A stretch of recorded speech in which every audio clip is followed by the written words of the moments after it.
if anybody is like, man, like he's really like feeling it there, it's probably because I'm really feeling it there. It was the day that we, after we signed the record label, and we were the SiriusXM performance actually. An hour before that, I got a phone call that he had passed. And it was like, you know, it's like, it's just extremely weird, you know? And, you know, you finally build, you go and you work and you work, and then it's just like, you're finally excited to go back and share it with the person that you know, and it's like, you know, you don't get to share it with them anymore.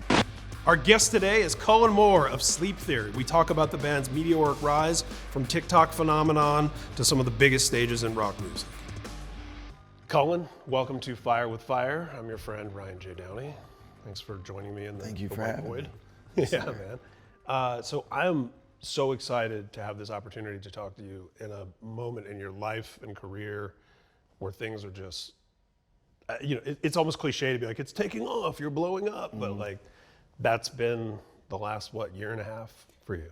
Yeah, it's been 2 years that everything is, January 18th is when we released Another Way officially, but I think we released a teaser on January 12th of 2023, and it just took off, and it was exciting to see.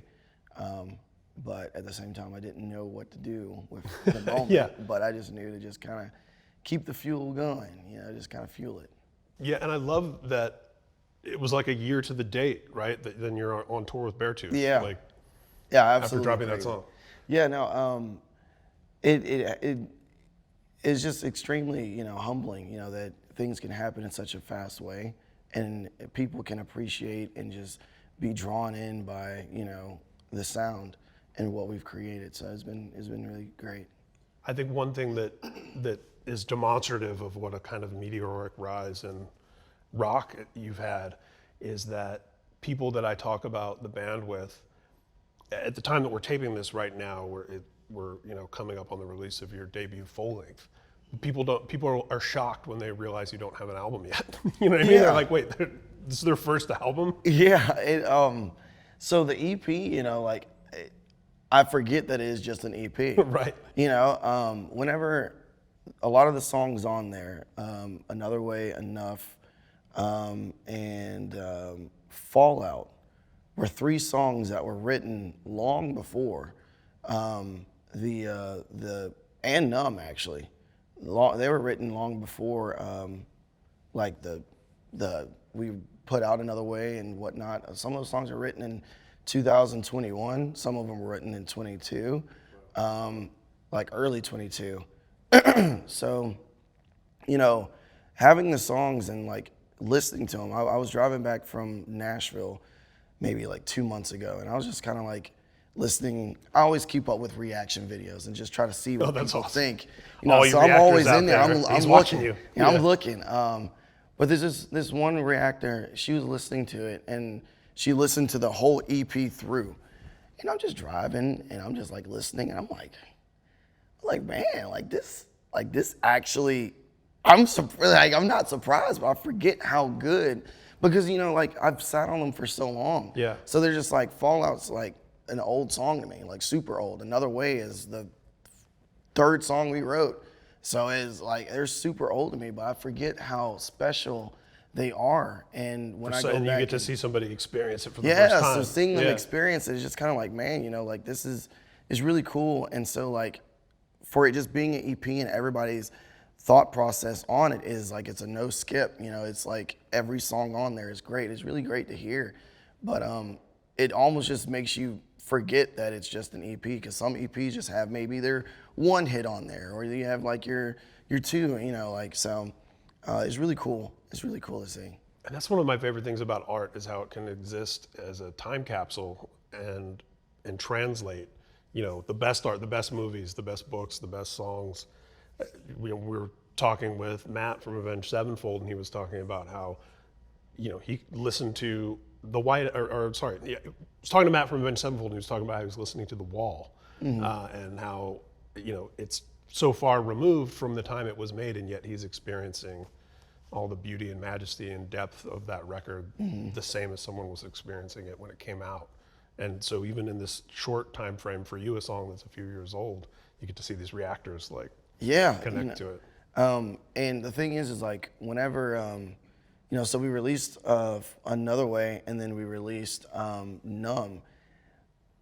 It was about to be Another Way Fallout, but I talked to our producer, and he was just like, man, I think we should hold off on, there's something about that one.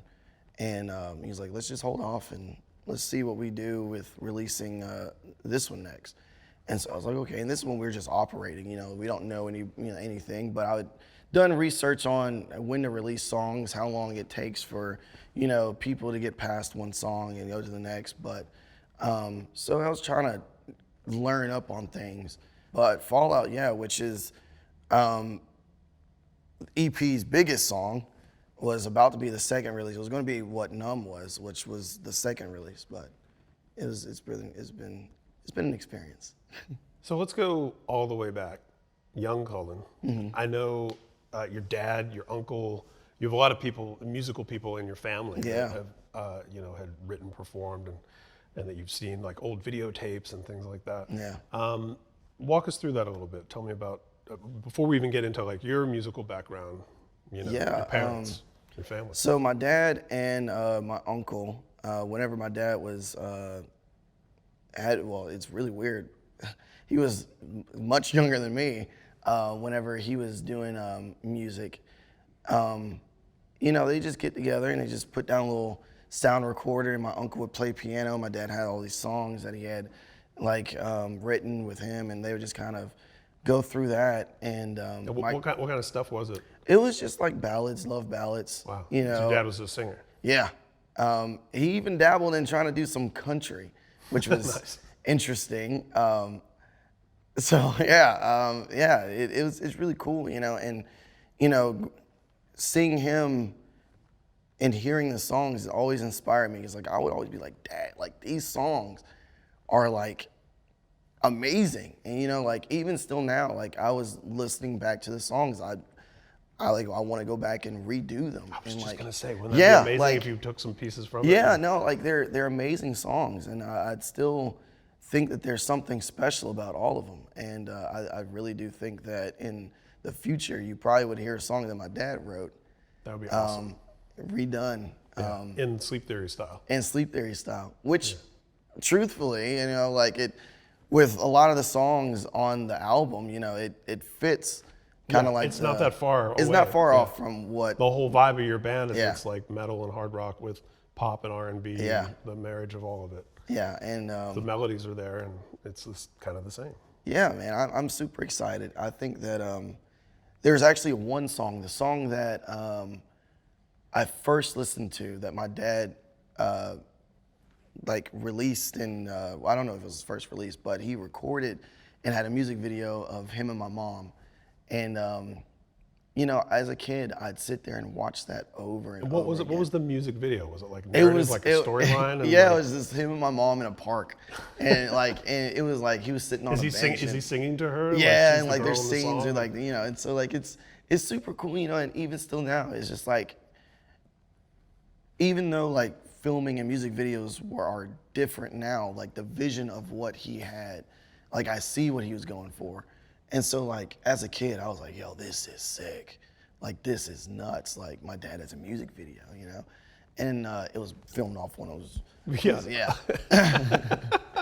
And, I always thought that was the coolest thing, man. And so that song that I didn't really realize was the song that really set it for me of wanting to be a musician. Wow. Back in 2022, for his birthday, my dad is really hard to shop for. Really hard to shop for. And so I was like, I want to give him a gift that's timeless. And he always said, man, if you were the same age as me when I was doing music, man, we could have did something. We could have done this and that. I love that. And so much. Yeah, it's really cool. You and him and his brother. Yeah, right.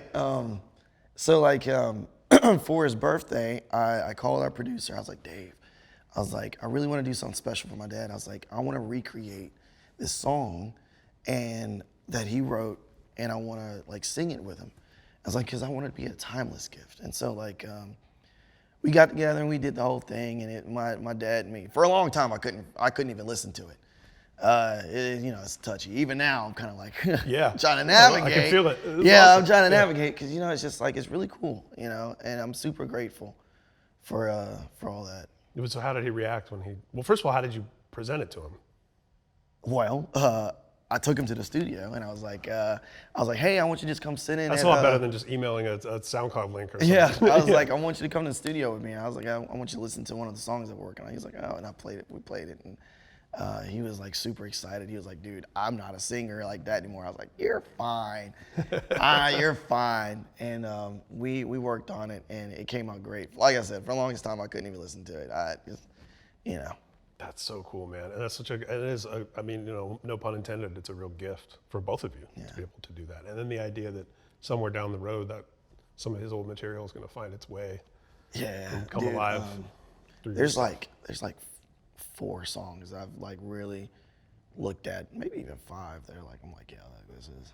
And I love that, and I want to get back to childhood here in a second, but I love something you said to me once about a song needs to be the song even after you strip everything else away. Mm-hmm. You take all the layers off and all the palm muting and the breakdowns and the heavy drums and stuff like that. It's got to work just as it's and I think that a big thing for me with that is knowing how to convey the true emotion of what you're singing about. Some people just sing it because it sounds cool. I really want to sing more conversationally.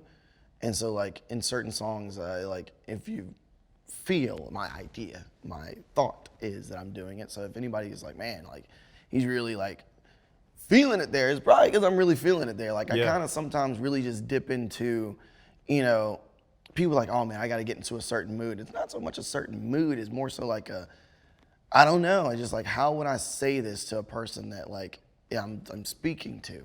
Right. Just knowing when to, I don't know. I find it, I think it's more fun. I think it's like a high and low fun. And there's an intimacy to that. Because when you think about people, when we're experiencing music, if you're out running or in the gym or driving your car or whatever, it's like if someone's really talking to you in that way, communicating through art, you're having conversations with all these strangers. Yeah. That feel like they know you in a way. Yeah, like it's all about connecting. There's a lot of different things that like when I listen to it, like not a lot of times these days, but like you go back to the times of like the oldies, like maybe like the Isley Brothers or like I was so afraid because you were younger than me that when you said the oldies, you were going to say like Linkin Park. And I was like, come on, man. Isley Brothers, you got Temptations, David Ruffin, you got Barry White, all these people, Phil Collins, all these people, whenever I would listen to them, they're like I truly felt as if they were like, I don't know if you know the song by David Ruffin, he wrote, it's called "Statue of a Fool." I don't think so. It's really good. It's really good. It's one of the songs I listen to that I really try to like take in and you listen to it and you just take in, you just try to apply that to your everyday life. But it's like when he left the Temptations, like he did his whole thing and blah blah blah blah. But he realized later on in life that he was wrong in a lot of things. So he wrote a song called "Statue of a Fool," and when he's singing it, you can really feel the emotion behind it. And I really thought that was something that in my musical journey, I just wanted to take and apply to anytime I sing or anytime I'm what's the word I'm looking for? Singing or whatever it is. I just want to take whatever emotion it is and really convey that the best I can. And so that's one of the songs that is a big one for me.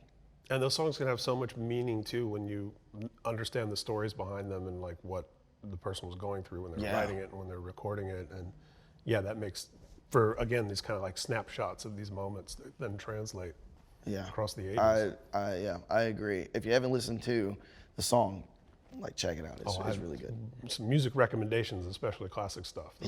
We're all about this. So, and that takes us right back into, when you're growing up, so you have parents who are into music, which, not every kid, some of us take it for granted, right? Because some parents just aren't that musical and you're not hearing music around the house and whatever. So what were some things that you really got turned on to growing up?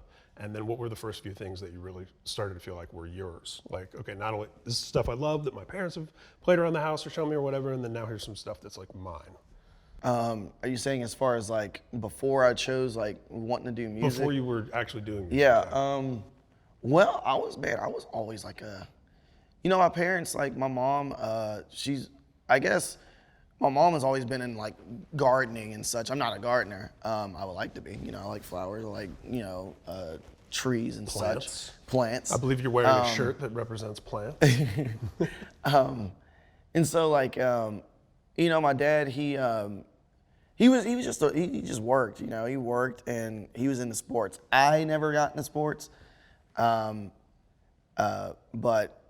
I think I just always kind of did my own thing, gaming is like one of them, but before I was really deep into gaming, I guess at the same time, like I was always just an outside kid, man. Like, so like adventuring, like we always had like these woods behind our house in our neighborhood. And now I was actually thinking about it the other day. I was like, man, we're actually just running around like chopping down trees in somebody's land. Like we're just back there. But we would always go adventuring and always be in the sticks and the mud. And so like, growing up, I didn't really, as far as like hobbies, it's always been kind of music. I always knew that I wanted to do music.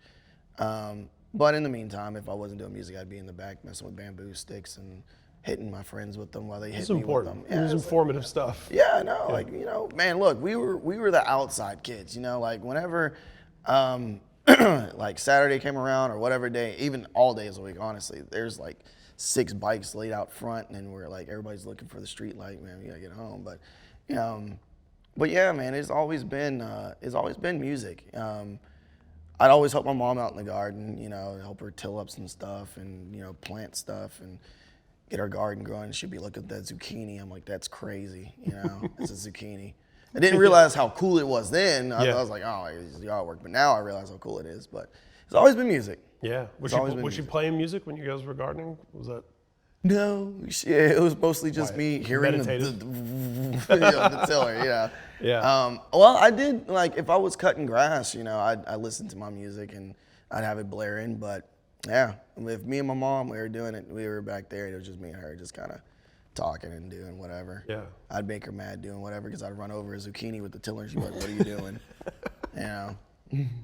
So you talked about Temptations, Isley Brothers, Barry White, Commodores, all that stuff. Was that the stuff coming from your dad? Was he? Oh yeah. So, that was his stuff? whenever I was homeschooled. So, oh, wow. Whenever I was homeschooled and my dad was in the reserves. And since I was homeschooled, whenever we go do his Army Reserve stuff, like once a month or whatever, he would take me. And on the way there, we would drive to wherever we were going, and we would listen to all types of stuff. That's so cool. Man. I didn't even know that was something that parents could do. Yeah. Well, he could do it. He was my dad at the time. He was a lieutenant. Well, not a lieutenant. He was a major, and then he went through, and then he retired at lieutenant colonel. And I remember at the military base, man, I'd be like crawling around under people's tables, messing with people's like stuff. And there was this one person like, man, like, who is this kid? And they were like, no, leave him alone. And it was like, I'm foolish. I don't know what's going on. I'm like not young, but I'm like, well, actually, yeah, I was young. Yeah, I was younger. I was maybe like, man, I was annoying then. I had to have been like maybe 11. Like I was just messing with. But it's people. great. But you had that card to play. Yeah, that's his dad though. So. Well, I really didn't know what like I knew that he was like doing his thing, but I didn't really know that he was doing his The thing. hierarchy You and the know? ranks and everything. And so like I just be messing with folks, like going there like messing with their pens. I'm like, man, that's crazy. And I'm like, man, everybody just would leave me alone. But I mean, like I was never disrespectful. I just Sure, like, yeah, you're a kid. I guess boundaries You're being a of kid. like, yeah, I just being a kid. I guess boundaries of knowing not to mess with someone's name table thing where it's like their last name. I'm like, oh, what's that? But no, people just they wouldn't. You know, like I was cool. I'd go to people's office and sit and talk with them for a while. And they're like, all right, bye. And Yeah, they, you're just a kid around. Yeah, just a Yeah. kid around. But yeah, my dad enjoyed taking me. Other people enjoyed me being around. But on the drives there, we would listen to all types of stuff, man. Prince, Michael Jackson, Kenny Rogers, Phil Collins, like all it, like Lionel Richie. My first concert that my mom took me to when I was 4 years old at the Indiana State Fair was Kenny Rogers. Yeah. Kenny Rogers and the Oak Ridge Boys. Yeah, And man. it was that thing where like your parents, my mom was big into country music, and it's that thing where it's like, oh, it's my mom's music, and then later in life I'm like, oh man, all this, Johnny Cash and Yeah. Merle Haggard and Crystal Gale and Conway Twitty, all this great stuff. I didn't even know how good I had it that I Right. was listening to that then. 'Cause Yeah, now it's man. great. And that's the thing is just like I'm so glad that I had those times to like listen to all those, because whenever I got introduced into the rock stuff, I was like, man, this is cool stuff, man. And I just started diving and deep diving and going on. And but yeah, like we would sit and we would listen to all types of stuff, man. Like some of the stuff, like I would even come back and listen. I'm like, man, I listen now. I'm like, this is a long lost memory of like, it places me back in certain times. and I'm just like, grab you and take you right. I'm back. like, what is happening? But yeah, no, it's great. It's great. Yeah. So hearing that stuff, obviously, I mean, all those artists that you mentioned, the things you're hearing in the car with your dad is like very melodic, very hook driven, also very emotional and authentic and all of that. And those are all things that I hear in your band that you're bringing to this sound and this genre that is often lacking it. A lot of hard rock, a lot of metalcore stuff gets very formulaic and kind of feels safe. And I love that, when you talk about growing up hearing Prince or hearing the Isley Brothers and stuff, like that comes through. Yeah, and a lot of times I don't even, a lot of people ask me like, well, like how, like who's your biggest influences with, when you're, I'm like, dude, I don't even know. Like, Yeah, it's a wide palette. It's wide, and I just like I sing certain things. I'm like, oh man, you sound like. I'm like, I wouldn't have even thought about it. There's so many different things. I guess whenever I was listening to music, and like I just grabbed onto certain things, and I was like, oh, that's cool, and I just like kind of kept it in like a chest. I don't know, of like inspiration. So I wouldn't be able to tell you any one person that is like a major, because it just spans It's super so much. far. Yeah. It's very vast. Yeah, that's great. And somewhere in there, heavy music enters the picture. When and how did that happen? I was actually with some of my friends, and I think it started with My Chemical Romance. It started there with the Black Parade, and then from there I started to kind of go into like different things, and then the biggest one that I really listened to was Disturbed. Oh, wow. Disturbed was like, yo, like that's it. And then I got into like 3 Days Grace, and then it was what's that band? Oh my goodness. Cold. Oh, yeah, wow. Crossfade. Crossfade, yeah. They had this song called Cold. I was thinking Cold Scooter Ward, Cold, the band Cold. But No, I don't know that one. Yeah, Let's they check were it like out. a new metal band. That, Okay. that's It got there, and then like I finally was introduced to like Linkin Park, and I was like, this is new, and it just kept going. And then I got somehow in the post-hardcore scene of like maybe then Escape the Fate is really whenever, because you had your like rock, but then you got into like they're doing screams like Right. Yeah. Like oh, and so there was Escape the Fate, but then I got into like a Skylit Drive, Scary Kids, Scaring Kids, Woe Is Me. Then you got into like Dance Gavin Dance. Dance Gavin Dance was a big one for me for a long time, really long time.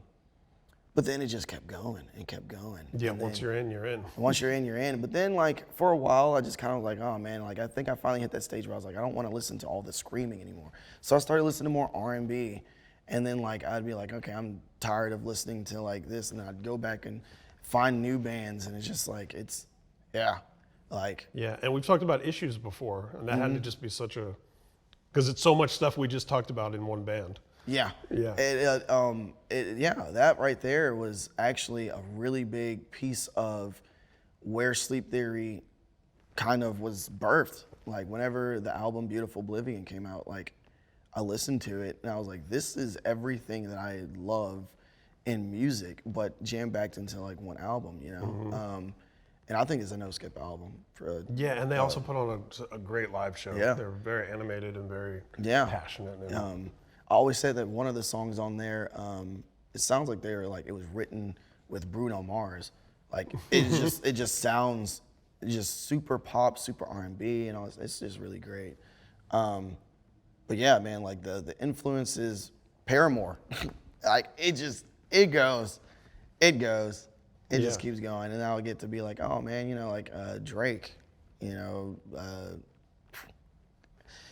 Neo. Yeah. I don't know, man. It's a Pandora box of inspiration. So at what point do you then realize, okay, this isn't just something I love, this is something I have to participate in. I've got to make music. That was long before like I'd even found like I was a kid. And it was really not long after, like it was whenever I saw those films of my dad doing this stuff, I was like, yeah, this is what I want to do. I want to do this. And like I didn't really realize it until like I got to the age. Well, I knew that I was doing music, but then when I got to the age of like where I'm maybe about to graduate, and then people start talking to me about like, oh, what are you gonna do for college? And I would like get super anxious. I'm like, what do you mean? They're like, yeah, you're gonna do college. Like you go to school and you'll be in college and you have like these classes that are gonna be like 3 hours and you have to do this. Yeah. I'm like, that sounds awful. Like that sounds awful. It does sound You awful. know, but you know, like, but the reason it sounded so awful for me, I think, is because since I was homeschooled and since I was always on my own time, like thinking of a structured Wow. this and that. Yeah. I was like, I know. Because my mom would come, she'd be like, hey, you got to get up. We got to get my mom taught me from 3rd grade until maybe, what's the grade that you get in high school? Is it 9th or is it 8th? 9th. 9th grade, yeah. That's when she was like, I'm going to let you do like DVDs. And so I watched the DVDs. But when she was teaching me, she'd be like, all right, it's time to get up. We got to do school. I'd be like, give me like another hour. And she'd be like, all right. And I'm like, okay. And then she come back, I'm like, give me 20 more minutes. And Which she's is like, hilarious because then when you think about the military father who's probably Yeah. get up at 5 a.m. and make you your know, bed, but the thing is, like, when my dad was at work, you know, he was doing his thing. My mom actually was the one that is like, mama don't play. Mama don't play. You know, mama, she Cajun. She from the Baton Rouge. And so them Rouges don't play. She always used to tell me, she's like, all right, because she was, Mom, like I said, mama don't play. But her sister, she always threatened me, like, all right, if you keep acting up, I'm going to make you go and stay with my sister. I'm like, oh my God, I'm not going. The looming threat of the aunt. Because my aunt still lived in the Rouge. And I was like, yeah, she's seasoned. She's seasoned. I ain't going.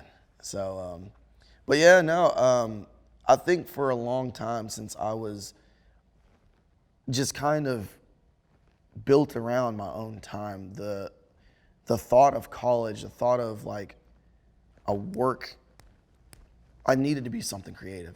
And I've always wanted to be creative, but then that on top of that, I was like I can't do it. I got to be my own me. I got to be my own person. So like whenever people would talk to me about college, I'd be like, yeah, you know, I tried it. I tried college. I went, dropped out, but I think I kept going because not so much of like me. I just wanted to make my parents proud, you know, just do something. But then it finally clicked to me. I was like, you know, honestly, Mom, Dad, I know you're probably watching this, but I was like, will make myself happy before I make anyone else happy. And that's ultimately what they're going to be proud of. Yeah. And now they're like over the moon. You know, my dad he's supported it. And my mom has always supported. Let me go ahead and say that. My mom has supported. My dad has always supported. But my mom was always like, go to school. My dad was like, go to school, but do the music. He's like, there's nothing wrong with having, music, but always have, he says, a plan A. A plan B. And I always mess with him because I'm like, dude, you told me to have music as my plan B. He's like, no, I told you to have plan A. I'm like, oh, yeah, okay. You're like, I remember a little better than you do. But I just, music has always been like that thing I did. And again, I would sit in the garage with my buddy, and we would he'd have his guitar, and we'd sit and we'd just kind of like doodle around and just whatever. And that was really cool. There's so many different key moments that I feel like I really wouldn't be here if it wasn't for those key moments. Mm-hmm. I've actually never talked about it on the interview, and I think I'm good. But it was really weird, I never opened up about this, but after Sleep Theory blew up, the person that, like I said, we go to, man, he was my rock, man. He was my And this guy. is like teenage? Yeah, we were 14. I was probably 14. That means he would have been around maybe 11, and we just oh, wow. Yeah, we'd be doodling, and then we just kept going and going, and we would go to the studio, and my dad would take us, he would pay for it and all that stuff, and he'd always believe. But it's always been if it wasn't for him, I don't think I'd be here, which is extremely weird. Like I said, I've never talked about it, but it was the day that we after we signed the record label, and we were the Sirius XM performance actually. An hour before that, I got a phone call that he had passed. Oh, wow. And it was it's just extremely weird, and you finally build, you go and you work and you work, and then it's just you're finally excited to go back and share it with the person that and it's you don't get to share it with them anymore. And so but that was an interesting performance to get through, but I'm very if I'm committed to doing something, I'm gonna commit to it. So they're like, you want to come back and redo that? I was like, no, we're gonna just go ahead and do that. And yeah.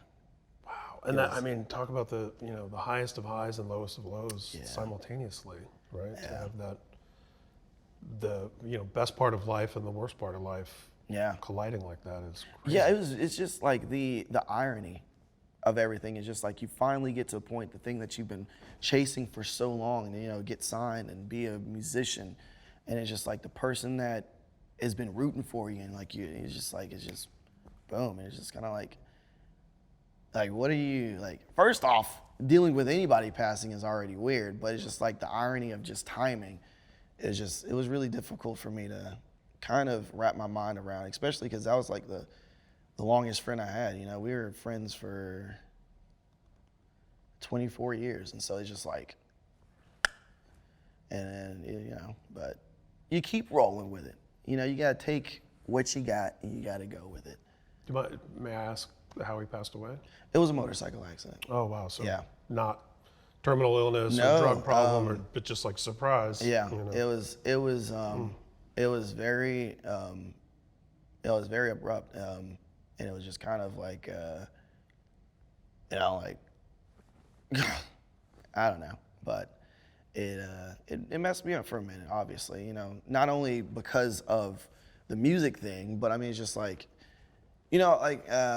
it's one of those things that I heard a saying, they're your parents can imagine a life without you because they lived without you, but you can't imagine a life without your parents because you never lived without them. So it's kind of imagining a life without the person that's been around for so long. I've never dealt with someone passing that close to me, so I just didn't know what to, for the first 2 days, for the first day, I was just kind of I was like, what am I like?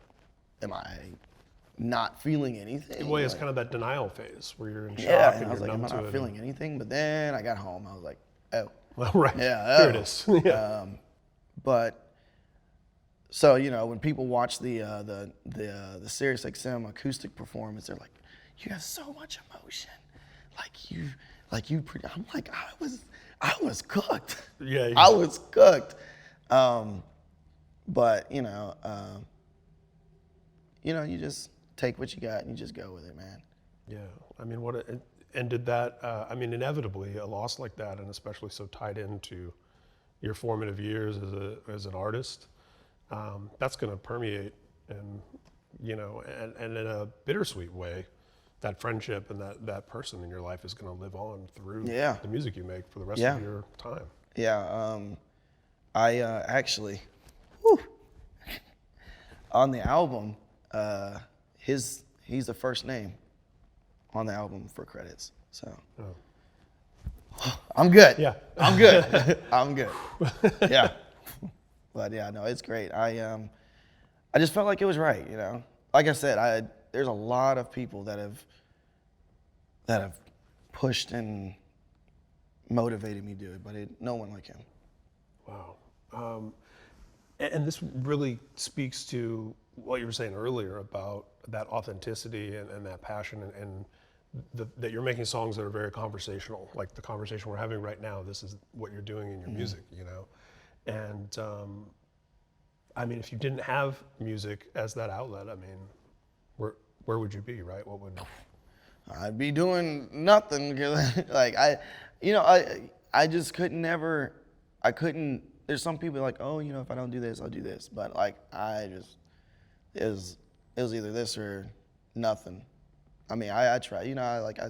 I'm a sucker for kids. So I started working as an after-school counselor after schools and stuff like that. I work as a counselor during the summer. So I enjoy doing that and whatnot. And but that definitely overlaps with what you're doing now, because a lot of music is therapy and counseling and helping people through a tough time, and you know what I mean. It's not that different. Yeah, no, it's always fun, especially because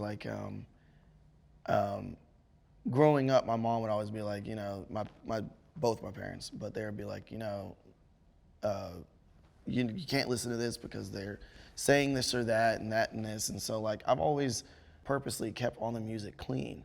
I don't want any kind of language or anything like that, because I remember as a kid I was not able to listen to certain stuff. So there's still some parents like that out there. I want to keep Sleep Theory clean and I guess you could say family friendly, but I feel like throwing in swear words is just an easy cop out for you can't think of anything more creative. And it's not throwing shots at anybody. It's just for me, I think that there's a more creative way to say screw you than having to say we can figure out the ins and outs of how to get around and actually say it. So it's oh, that's a deeper cut because he said it like this instead of just saying it.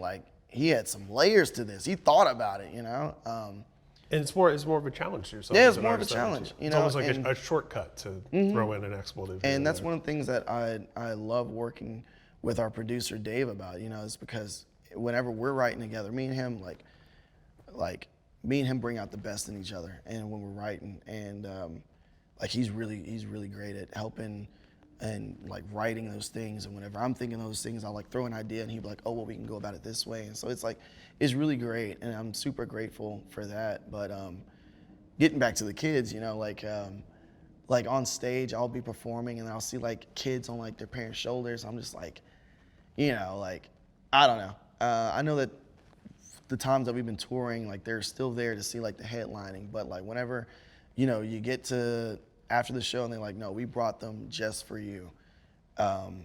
It just makes me feel as maybe they don't care about the cursing, maybe they don't care about this or that, but I feel like I'm accomplishing what I wanted to accomplish, because I never want to give any kids any reason to feel like they should, because of course, like you said, it's therapy, and if kids are hearing me express myself and through my therapy, they'll go and say it to their teacher or their mom or something. I don't know, but starting small. Yeah, and I love that idea that you're broadening the appeal without, and it doesn't sound to me like it's even self-censorship, because it's not like you're writing that and you're going, oh, I better go back and erase it. Mm-hmm. You're already setting out in a way of. Yeah, like I said, Mama don't play. Mama, she'd be off stage and she would throw something at me. Like I'm good. Even if Mama didn't even, I don't know, man. I just not interested. You know, I feel like not interested in having a throw profanity in anything. You know, just there's other creators. You don't have to do a radio edit. They're all radio edits. Yeah, there you go. from the jump. Yeah. Yeah. So I mean, I got to ask also, being homeschooled and not, being kept from music with profanity and all of that. Were you guys believers? Was this like a religious household?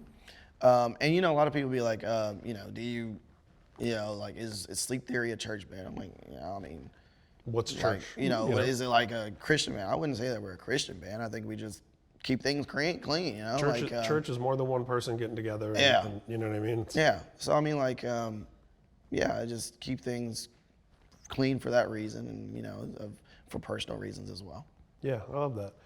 So going out in the touring world, especially in metal, which is often seen as dark and dangerous and extreme in certain settings, being a light in that darkness, I think, is oftentimes the most punk rock thing you can do. I like to, like I say, I like to think so. I like people in the scene sometimes have like a persona, and I've talked about it before. You get what you get with me, and I think that it's really weird speaking about myself. Like, I don't know, but I think that I like to be very genuine. I like to be very, people make mistakes. I make mistakes and things of that sort, and no one's a perfect person. But how can you pursue being the best you that you can be? And and so I like to think that sleep theory and I don't even know if I would even call it a vision, because like we're just some guys having fun doing music, man. But our whatever we do, I hope that it is inspiring to other people that maybe are now like using us as inspiration, saying, oh, I want to, take inspiration from sleep theory and this and that. I want to, maybe we are that person. We're like people now taking inspiration and saying, I don't have to say this or I don't have to do that. And, like I said, small things. Sure, because a lot of times things that start from an authentic place in counterculture as a means of expressing yourself and as a means of maybe challenging the status quo, oftentimes it becomes the status quo, right? So it's now safe and predictable if you're in a metal band to, be dark and aggressive and this sort of stuff, and that becomes its status quo. Right. And so then it's like, well, if you want to really be iconoclastic, you can challenge that in a whole different way. Yeah. I think that's important. Yeah. It keeps it moving, it keeps it evolving. Yeah, I like to, like I said, I like to be as genuine with people as I can be. Like even still now, like I like to be as active with the fan base as possible. So like some people, like I actually will go through like my message requests and I'll see who's like saying what, and I don't know. I made a post about waffles the other day, which is a big conversation. Is actually a lot more deep. Is waffles, is that polarizing? Do you have people on different sides of the waffle debate? Let me tell you something. I went to Waffle House, right? And they gave me a fluffy waffle. I don't like no fluffy waffles. A fluffy waffle's a pancake. Exactly. Like, I was like, ma'am, can you like remake my pancake? And she looked at me like I was the problem. And I was like, and she took my plate and she remade it. She made it right. But I mean, like, why are you being that way, we're derailing. But But did you post and you started a? Yeah, it started like this thing, and then people started talking to me, and they're like, "Yo, like fluffy pancakes. I mean, fluffy waffles is like the thing." And like I said, I'm Right. always, There's some people that's their thing. it's their jam. But they're like, "Yo, you're tripping. Fluffy waffles is the thing." You. And You need a crisp one. I always That's the mess whole with point. people, so I'm like, I'm gonna fight you and all that stuff. And like people, I like to just be myself. I don't want to ever. Some people be like, "Oh, well, you shouldn't tell people that." Like, if I can't be like myself with my fan base, then I'm like, someone's like, "Oh, this is," I'm like, all right. They're like, if I throw a pancake on stage, not a pancake, a waffle on stage, what are you gonna do about it? Blah blah blah blah. I was like, I'm gonna look at you, I'm gonna elbow you off I'm gonna make contact. It's just like I'm always been like, I love comedic relief. I love just silly stuff. Like you have people like what's like I don't know if you keep up with streamers and things like that, but you have Kai, you have Speed, you have all these people that are like being themselves, and it's just like I don't want to. I've always been super goofy. I've always been super sarcastic in whatever way. I'm not gonna sit here and kind of move around and try to make people feel comfortable based off of like what they think my response should be. I'm just gonna be myself, And I feel like a lot of people kind of are afraid to do that, and I don't know. Like, so if anybody talk to me about waffles, just know you might get fucked. I'm just telling you. Like, if you like fluffy waffles, you in danger zone. Just telling you. So, one of the really cool things about your story is how much it ties into. It's a timeless story in the sense of a lot of this timeless music that you grew up inspired by, and this very authentic, plain-spoken, conversational thing that you're doing with your music. And yet you've also really taken advantage of a lot of the tools, the platforms and things that are available to you that haven't always been there for artists. And of course, TikTok was instrumental in getting your music out there and having that ability, even without a record label and everything early on, to put music on Spotify. And I know, you're a gamer, and so you follow streamers, you watch reaction channels, all this stuff that's happening now, and thinking about when your dad and your uncle were doing music, when your dad was doing the music video with your mom, none of that was there, right? It was like all those barriers, all those gatekeepers, like, well, you gotta do this, and you have to jump through these hoops, and then maybe this will happen, and maybe that'll happen. Just talk to me a little bit about the access that you have to get out there immediately. Like, I'm just starting, here's our third song. Here you go, everybody, I think that is extremely, is really cool. And it's really great. So I feel like a lot of people sometimes, so whenever we first started, our manager was just like, like we released the teaser video for Another Way, and it was like us in the studio, we were just kind of performing it, and it was just like an actual edited, like Paolo, the bass player in the band, he actually does videography, photography on stuff, and so he edited, had effects, and it was like it looked like a little homemade music video. And so like we put that out, and the teaser did really great. It did it on its own. It just kind of, and people were connecting with it. And I think people were connecting with it for a number of reasons. I think it was because of the sound. They just kind of like were drawn into like, oh, this sounds different. This is refreshing. Also, it's just like, I like a lot of TikTok, and I don't like to. Some people will be like, "Oh, they're TikTok banned." There's it's way beyond that. It's now. That was the inception point. Yeah, there's a lot of TikTok bans that will gain traction, but they're all from maybe doing trends, and like I don't want to, our manager's like, "Oh, like there's this trend that people are doing this, and like there's a trend of that," and I was like, at first I was like, "Dude, you couldn't pay me like to do it because there's no authenticity behind it. Like there's no real like drawing in. Like if everybody else is doing it, why would I want to do it?" And it just seems gimmicky.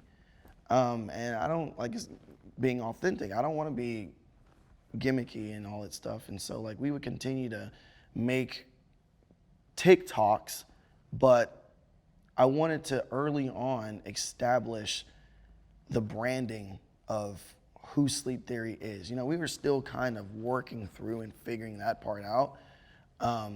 But branding early on was very important because I knew how I wanted to be viewed, and you know it.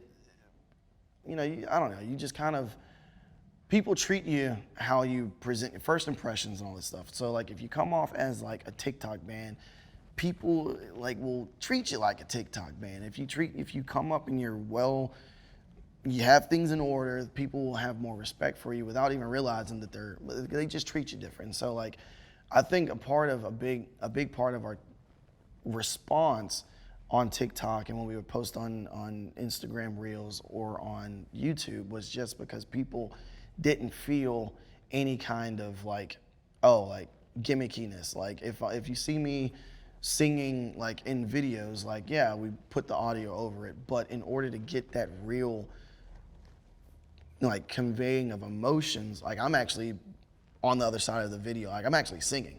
So like you'll see my veins popping out, and some people just want to look good while they like. I have this big thing. It's just like people will, like artists are now trying to be influencers. They go about things the influencer way, and the influencers are taking what the artists are doing and influencing. When it should be the artists are being artists, and the influencers should take what the artists are doing and then use that. I feel like artists are doing it backwards. They're like lip syncing and they just want to look good and everything's about like looking pretty online or looking cool while doing it. It's just like, dude, you may think you're looking cool, but personally, I can tell you're lip syncing. I can tell that as a singer, whenever I'm not seeing your veins popping and like you're just kind of doing like you're not. And I think it's kind of like one of those things from like the CGI, for example. Like for a long time, directors or whatever struggled with CGI because to the eye it just felt like in movies you would be like that doesn't seem right and it would just kind of disconnect you. It feels really weird. It disconnects you from the movie, and so CGI for a long time was really hard to get connected with. Everybody, I don't know if you remember the movie The Mummy Returns with The Rock as the Scorpion King. Yeah, that's like the what the heck legendarily awful CGI. Like if it was cool, like if it was done right, you know, you would be able to absorb it and digest it, but it looked bad and people didn't know why they didn't like the scene. But now it's like because the eye just picks up on what's not real and it's just like I don't like it. So there is success from people doing the lip syncing thing and that sort, but I feel like there would be more because people want to see like how you are actually feeling while singing it, you know? Like I don't know. That's just my opinion, my thought process behind stuff. I don't know. Absolutely, and it makes me think about one of my favorite YouTube rabbit holes is going back, you know, in the old school TV days of musical guests performing on, you know, Ed Sullivan Show and things like that all throughout the years. There were shows like American Bandstand in America, there was Top of the Pops in the UK, where artists were more or less forced to lip sync. If you were gonna come and perform on there, it's a track and you're miming to it, and you know, and sometimes it would be just a singer and there's no band, and it's like, where's this music coming from? Right. But one of my favorite YouTube rabbit holes to go down is there, you know, the Mamas and the Papas is one. There's Iron Maiden playing on some European TV show. When the bands would make a mockery of it. When they would be like, you know, I think Mamas and the Papas is one of them eating a banana while the vocal's going. And Iron Maiden, they're all like trading instruments with each other and just running around and just, because it was like, why are we pretending? Everyone knows that we're not actually singing right now. This is ridiculous that we're being made to do it. Yeah, like I'm not really, you know, I couldn't do it. I wouldn't be able to do it. I don't know. I just feel like you get more out of it whenever you are putting in the effort, you know, because like if I'm singing it the way I'm singing in the studio, if people see it the way I'm singing it on a video, they'll be like, oh, okay, like, you know, I don't know. Like I said, like that's just one of those things I could just go on forever about, you know? Yeah, well, I mean, that's part of the whole authenticity that is important to you to put out with your art. So, you know, you talked about how your dad was like, you gotta have a plan A, you gotta have a plan B, and the back and forth with all of that. They talked to you, your parents talked to you about, obviously they're proud of what's happening right now. Do they see you coming through that authenticity? I mean, they know you better than most? Yeah, my parents, they they definitely they definitely see it. They're super happy, and they've always supported, and they definitely see that it's me. And I've always been very what's the word I'm looking for? Just open and just very not barriers and things of that sort. So whenever they see me and like they see me on stage and just interacting with people and or just the way that I sing the songs, they're just like, yeah, like this is what you were. We knew that you had this like in you, but like this is 1,000% like where You're in the right place doing the right thing. This was your purpose. Yeah, love that. So we talked about the song that you made with your dad, your vocals together. You mentioned that it's hard to listen to. Yeah. What makes it so hard to listen to? Again, it's like one of those full circle moments. But I'm very sentimental. Like if you were to give me like You're an artist. You're a singer. Yeah, you know. But like if you You're send me emotional. if you were to send me like a holiday card and be like, blah blah blah blah, thanks, blah blah blah blah. Like I would take that card and I would put it in like a file and I'd keep it. Yeah. And like I hold on to those things. And like I think that if people take the time to do certain things, and like it's very special. And I think that people just throw away cards even though like someone didn't take the time to go get it, write something on there for you, and then take the time to then give it to you. And like there's a lot more than just receiving the card. So that's me about being sentimental. But since it was the first song that I heard that my dad made, and him always talking about that if we were to go back and do music together, we could have been something, this and that. He's always supported me in my journey in music. Like I'd call him and be like, Dad, I was like I'm going to the studio. He was like, okay. I was like, I need $750 like right now. He's like, huh? I was like, please, he's like, all right, man. And so like he knew every 3 months I'd hit him asking for money if I could if he could help me this or that. I'd be like, dude, I got like 150. Can you help me out? He's like, yeah, I got you, dude. And so like he's always supported. And so like being able to finally, be like, hey man, I've got this for you. It's really cool. And being able to full circle come back to what it was that not only inspired me to be a musician, but also for him being able to say like we actually did a song together. Again, you back to that statement I was talking about earlier. It's just like your parents can imagine a life without you because they've lived without you, but you can't imagine a life without your parents. And so, but as I get older, you see your parents getting older. And so like, it's just kind of one of those timeless things. You can just kind of, I couldn't listen to it because I told my dad whenever I wrote it, I was like, man, we have this just in case I kick the bucket first, you can go back and listen. We have this thing forever. I was like, and obviously, whenever the time comes that you pass, I'll have this and we'll be able to share this forever. So, yeah. So it's understandable why it's it's hard to talk popping it about on it. all It's the hard to time. listen to it. I've gotten to the point now I can listen to it. But it's just one of those things, just like, like my grandmother, like she would always call one day, she'd call and she'd just start singing. And so one day I was just kind of listening to her. I just got the phone out and my phone, because she was, back whenever I was staying at my parents' house, they had a house phone. She called there and she was looking for my dad. But anyway, she started talking to me. And I don't know why she just starts singing. I'm like, all right, Grandma, we listening. But then I got my phone and just start filming the phone and she just singing the song, and I'm just listening to her. And it's one of those things again, like Grandma's passed on. But I have a phone recording of Grandma on the phone singing to me, and it's just like, it's one of those things that, you just can't ever be too thankful for. It's just like you're forever thankful for. And so like she'd call us every birthday. All of my cousins, she'd call and she'd be like, she wouldn't even say hello. She wouldn't say nothing.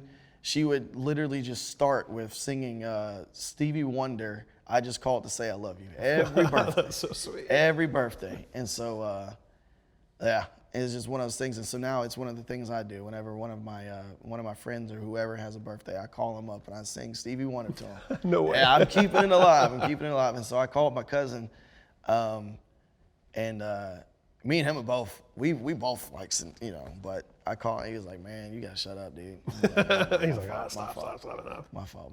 But That's so great. And we live in like the greatest time to be alive, because we live in a time where you can, those kind of moments and the ancestral moments, the family stuff, people that pass on, it would just be memories. It would just be spoken or written. And you know, the fact that you could have the presence of mind to record moments like that. Yeah, man. I think that I feel like those, you know, people are not living in the moment as much anymore, and I feel like it's really important to just kind of take time to be like, you know, hey, look, you know, some people like if grandma, I don't know, some people just be like, oh my goodness, like, but I'm like sitting there, I'm like, man, like this is special. You know, I think that this is, and so I'm super glad that, you know, I have those things, but. For as far as the song with me and my pop, man, you know, like it's just one of those things that whenever the time comes, it's just gonna be like, I'm gonna be thinking of this interview. I'm gonna be thinking of why I was talking about it. I'm gonna think of all the things and that sort. And it's just like, I'm gonna be super happy that I have it, but I'm also gonna be super sad. So. Of course. And again, you know, Stevie Wonder, all this great music that's been important to you, and being a sentimental person, and also being somebody who just has such a wide array of music that you love, which I think is, I mean, that's a lot of the best artists. And I'm sure now that you're out there touring and everything too, you're probably discovering, like a lot of fans will think like, oh, that band's probably on the bus or in the van listening to nonstop music that sounds like what everyone just played tonight. And that's never the case. I've always found like every band is listening to some other stuff that you would never imagine. We were on one of the tours we were on, or one of the runs we were doing. I think it was when we were doing some shows with Godsmack. We had our sound guy, Hawk, and after we got out the car one day, he was like, I understand now. I was like, why? He was like, just based off the music that you like listen to. He was like, it makes complete sense, because man, I'd be all over the place. Like you got Billy Ocean. And then I'm on Queen. Yeah, then I'm on Kenny Lattimore, to then Phil Collins, to then some of the Disney stuff, to then Boyz II Men. Disney stuff? Yeah, man, dude, Phil Collins days. When Phil Collins was singing Son of Man by Tarzan, you cannot get any better than that, man. And when you got, not the new Aladdin, but the old Aladdin with Peabo Bryson, and he was like A Whole New World, come on, dude. Like you got Phil Collins with, what is it? I'm on My Way, Brother Bear. Bro, like that's just gold, man. I don't disagree. It's gold. Don't get no better. Yeah. Eating the Beast. Yeah. Stuff in there, yeah. Yeah. Peabo Bryson was on that one too. Yeah. Yeah. Okay. So with all of that wide palette, what makes heavy music so special to you? Like when it's like, I'm going to pick a lane, because with your voice and with your charisma and your whole vibe, you could have chosen just about any genre, I think. What made you go like, this is the one I'm going to pour all this into? Well, I you know, for a long time, you know, I thought like, oh man, like I like to do like maybe pop or R&B or whatever like that, maybe alternative and stuff like that. I guess Sleep Theory has alternative in it, but going back to what I was saying, I think that those genres expect someone to play, I don't know what's the word I'm looking for, be a little bit more,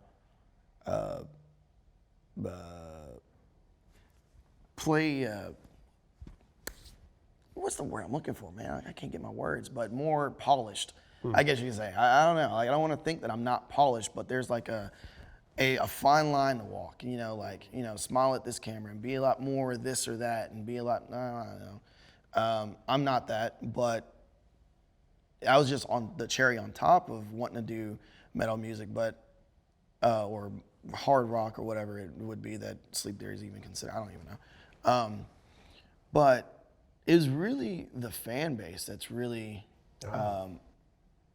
like it's changed. But that's such an interesting answer. I don't think I've ever heard that answer before. Yeah, I mean, like it's like this is the community. It's the it is. It's the community. Yeah. I mean, like whenever you see somebody, you know, people will get online and make fun of people at like metal shows because they're moshing or whatever like that. But dude, like, do you see that at rock concerts? No, you got everybody just standing there. I mean, not rock, rap concerts, or everybody just kind of standing there. They got their phones out and they just like waving back and forth. Maybe some head nodding. Yeah, some head nodding, but you won't ever get an experience where you got some 250-pound man full force swinging in a circle and you got to dodge.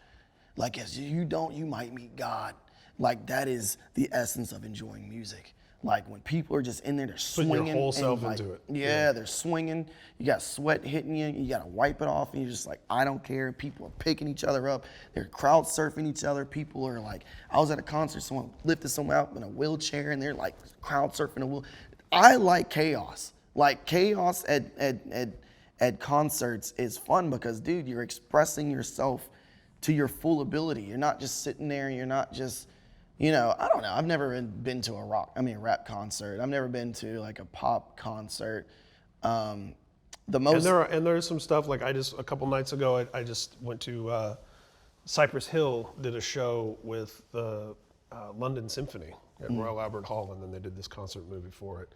And they're wearing like tuxedos on stage, and but yeah, they have people moshing and stuff at Cypress Hill shows. So I think it also depends. Yeah, it definitely depends because Which artist in the Egyptian? Yeah, like seeing Travis Scott's concerts, like you're like people are moving. You got who else is there? There's like Lil Uzi Vert. Like they're starting to the newer rappers.